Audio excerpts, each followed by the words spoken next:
साधन करने वाले को ये अनुभव होता है, जो सही साधन कर रहे हैं। पहला, काम क्रोध पहले जितने तूफान लेकर आते थे अब वैसा नहीं आते हैं। साधक को अनुभव होता है, जो सही साधन जिसका चल रहा है उसको यह अनुभव होगा। काम क्रोधादि दोष पहले जितना तूफान लेकर के आते थे, जितनी जल्दी जल्दी आते थे, अब उतना नहीं आते हैं। दूसरा, उनके वेग से जितना हम पहले दुखी होते थे उतना अब नहीं होते, अर्थात कम वेग से आने लगे हैं। तीसरा, पहले जितनी देर तक हम काम आदि के चिंतन में टिकते थे अब उतनी देर नहीं टिकते। ये तीन सुधार साधक में प्रारंभ से शुरू हो जाते हैं। देख लो अपने हृदय में, ये तीन सुधार प्रारंभ हो जाते हैं जिसका सही साधन चल रहा है। पहला, काम क्रोधादि दोष पहले जितनी जल्दी आते थे, जितना तूफान लेकर के आते थे, अब उतना नहीं आते। दूसरा, जितना व्यथित करता था वेग, हमें परेशान दुखी करता था, आता है पर अब उतना नहीं दुखी होते, वेग सहने लगे हैं। तीसरा, बहुत देर तक बहुत समय नष्ट होता था, इनमें लड़ाई होती थी, अंदर से चिंतन होता था, व्याकुलता होती थी, अब उतना नहीं, गया आया विवेक से नष्ट कर दिया। उपासक में अगर ये तीन बातें आने लगी हैं तो ये मिट जाएंगे, धैर्य रखिए। अगर ये तीन बातें आपके अंदर आ रही हैं, आपको दिखाई दे रहा सुधार है, तो अब इसका आखिरी कनेक्शन है, मैं शरीर हूं या शरीर मेरा है, काट लो, ये सब खत्म हो जाएगा।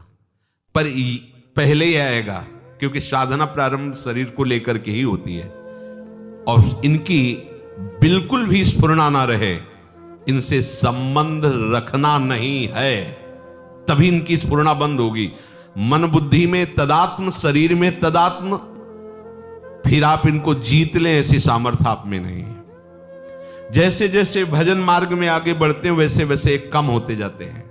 जहां एक काम आदि विकार कम होने लगे तब साधक को परमात्म शक्ति का और अनुभव होता है। उसी शक्ति से, विवेक शक्ति से शरीर संबंध को ही हटा देता है। मैं कोई शरीर थोड़ी हूं जो मांग हो रही है अंतःकरण और शरीर की है, नहीं, इसको धर्म में लगाना है, प्रभु में लगाना है, नहीं नहीं।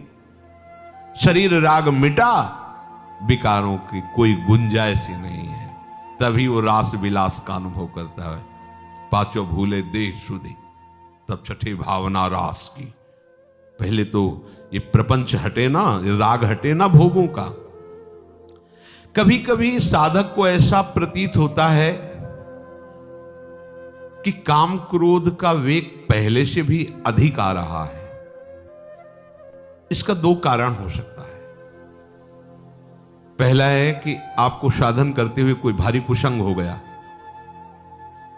देख लीजिए, साधन करते हुए आप में कोई कुसंग जागृत हो गया, किसी ऐसे दृश्य को देख लिया, ऐसा संभाषण कर लिया या कुछ ऐसा, तो आपको लगेगा कि पहले से भी भयंकर विकार आ गया, कुसंग।